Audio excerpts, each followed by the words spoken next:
Good morning, children. Welcome again in your maths class. Today we are going to start chapter 5 Data Handling. In this chapter, today we'll learn about pictograph. So, before proceeding the topic, as the name of our chapter is data handling, so you must know what is data handling. Organizing the data in a systematic way is called data handling. Data को systematic way में organize कर देना ये कहलाता है data handling. Now you may be thinking, what is data? So the information collected in context of the situation that we want to study. हम जिस भी situation को study करना चाह रहे हैं उससे related जो information होती है वो कहलाती है data. मतलब data is raw information. Okay. For example, marks scored by the students in your class in different subject. इस केस में data क्या है? मार्क्स स्कोर्ड, बच्चों ने जो मार्क्स स्कोर किए हैं वो इन्फॉर्मेशन है इस केस में ये डेटा है. Next, number of the wickets taken by the bowlers in a cricket match. अगर हम इंफॉर्मेशन कलेक्ट करके रखना चाहते हैं कि किसी मैच में किस बॉलर ने कितने विकेट्स लिए हैं, तो यहाँ पे डेटा क्या होगा? Number of wickets. Next, height of the student in a class. अगर क्लास टीचर अपने क्लास के बच्चों की हाइट का रिकॉर्ड रखना चाहता है या एवरेज हाइट फाइंड आउट करना चाहता है, तो इस केस में डेटा क्या है? Height. Okay, so the information collected in context of the situation that we want to study is called data. There are different ways to organize the data. Data को organize करने के बहुत सारे तरीके होते हैं, जिनमें से एक तरीका है pictograph. So what's this pictograph? Pictorial representation of data using symbols. Symbols के माध्यम से पिक्टोरियल रिप्रेजेंटेशन, मतलब पिक्चर के फॉर्म में जो रिप्रेजेंटेशन होता है वो कहलाता है पिक्टोग्राफ. एग्जाम्पल के लिए हम यहाँ पे ये बुक का एग्जाम्पल लेते हैं. यहाँ पे किसी कंपनी द्वारा प्रोड्यूस की जाने वाली कार्स की संख्या किस मंथ में कितनी कार्स प्रोड्यूस की गई हैं उनकी संख्या पिक्चर के माध्यम से यहाँ पे दिखाई गई है. तो यहाँ पे एक स्केल लिया गया है, अगर आप ध्यान दोगे, 1 car is equal to 100 cars. मतलब ये जो पिक्चर में आपको ये कार्स दिखाई दे रही हैं, इसमें 1 कार की क्या वैल्यू है? 100. ठीक है. एंड हाफ कार, यहाँ पे आप देखेंगे अगर कहीं पर हाफ कार है, दैट विल डिनोट 1/2 ऑफ 100.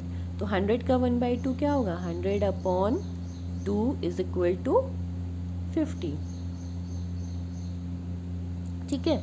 तो अगर कहीं पर हमें हाफ कार दिखाई देगी तो हम उसे क्या काउंट करेंगे? 50. और अगर एक फुल कार की पिक्चर है तो हम उसे क्या काउंट करेंगे? 100.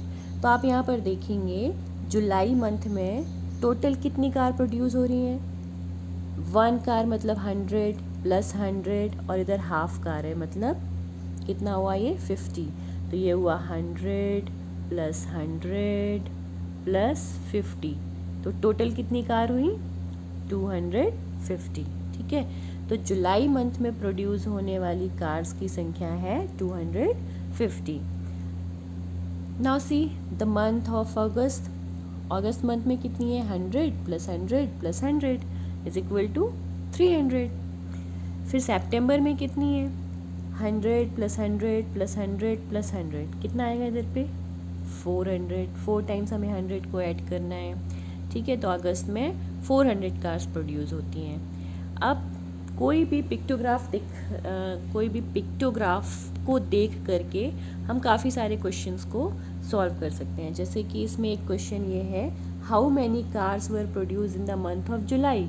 जुलाई के मंथ में कितनी कार प्रोड्यूस हुई। तो यहाँ पे हम पहले ही देख चुके हैं जुलाई मंथ में कितनी हुई 250, तो इसका आंसर क्या होगा 250, 250 cars were produce in the month of जुलाई।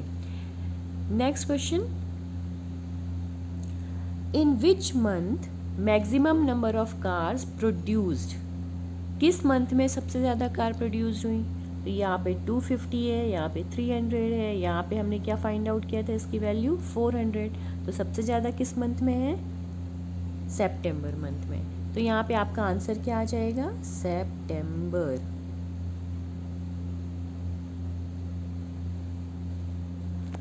इसी तरह हम कुछ और एग्जांपल्स देखते हैं। यहाँ पे आप देखेंगे कि फ्रूट्स दिए हुए हैं इस कॉर्नर पे, ये फ्रूट्स इस कॉलम पे दिए हुए हैं और यहाँ पे दिए हुए हैं फेवरेट फ्रूट, और ये वन स्माइली, ये स्माइली के फॉर्म में यहाँ पे पिक्टोग्राफ बनाया गया है। तो आप देखेंगे कि ये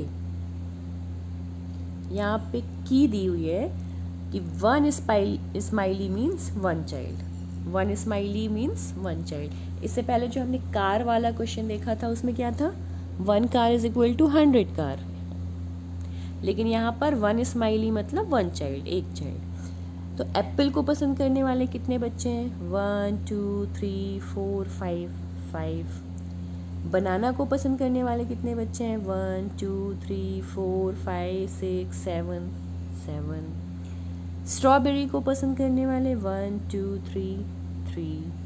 पियर्स 1 2, ग्रेप्स 1 2 3 4 4।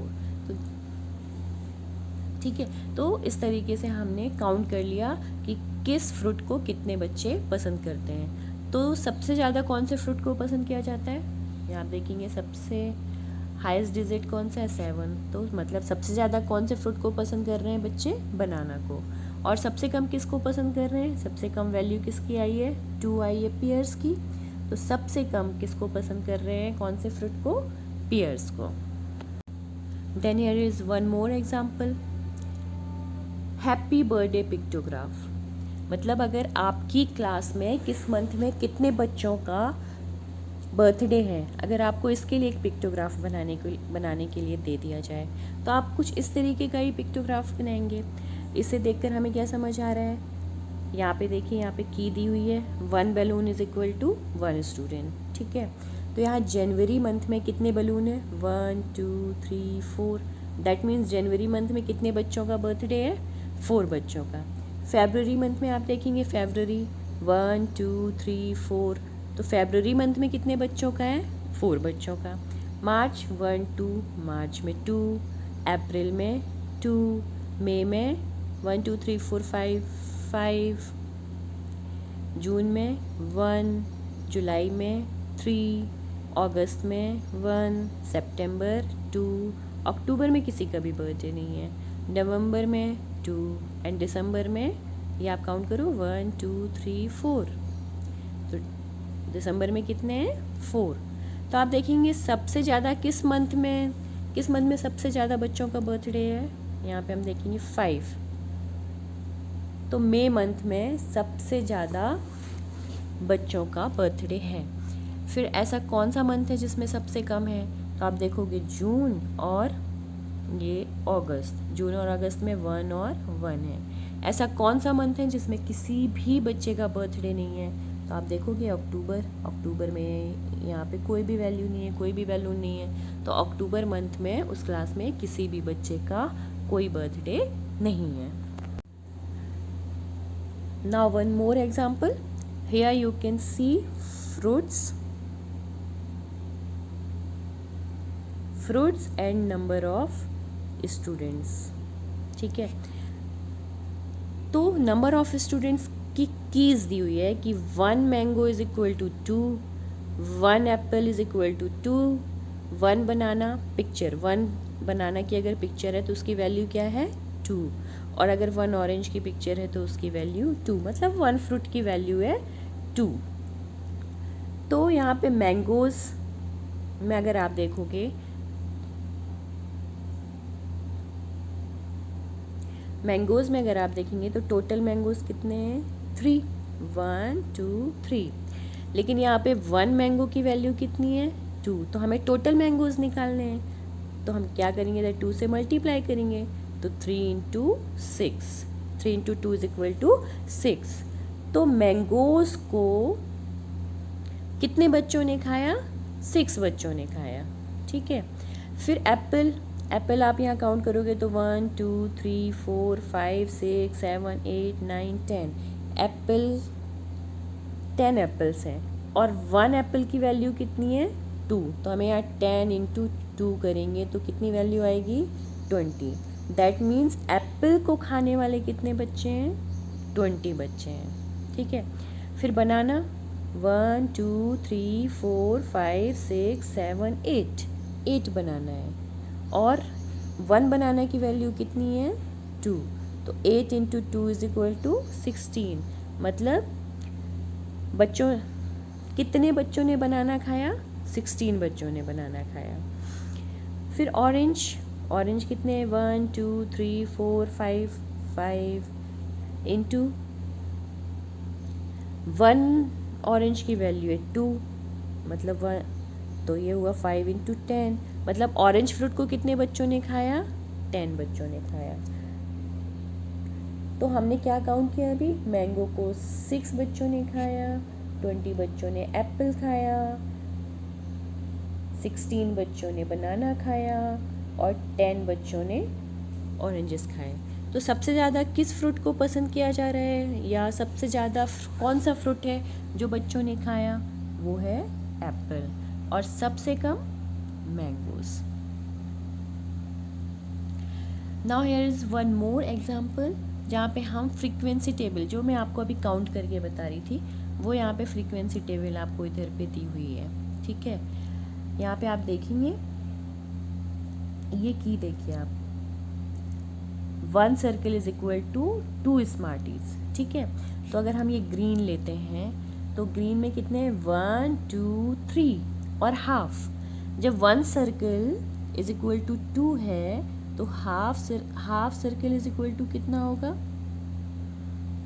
1, ठीक है। तो half circle is equal to कितना होगा 1, तो इसमें कितना आया 1 2 3 फुल है और एक की वैल्यू है 2, 3 इंटू 2 इज इक्वल टू 6 और हाफ सर्कल मतलब 1, तो 6 प्लस 1 इज इक्वल टू 7, ठीक है। इस तरीके से यहाँ पे काउंट किया गया है। यहाँ पे आप देखेंगे ऑरेंज, तो 1 2 3 4 ऑरेंज है और एक ऑरेंज की वैल्यू कितनी है 2, यहाँ पे आप देखिए ये की दी हुई है, ठीक है।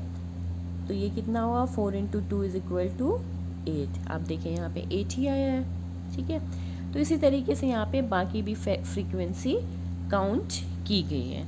तो इस तरीके से हम पिक्टोग्राफ के माध्यम से अपने डेटा को रिप्रेजेंट कर सकते हैं। तो बच्चों नेक्स्ट वीडियो में हम बार ग्राफ्स के बारे में समझेंगे। तब तक आप इस वीडियो को बार बार देखिए और पिक्टोग्राम को बहुत अच्छी तरह से समझ लीजिए, ताकि इससे रिलेटेड जैसे भी किसी भी तरह के क्वेश्चन आ जाए उन्हें आप सॉल्व कर सकें। Thank you.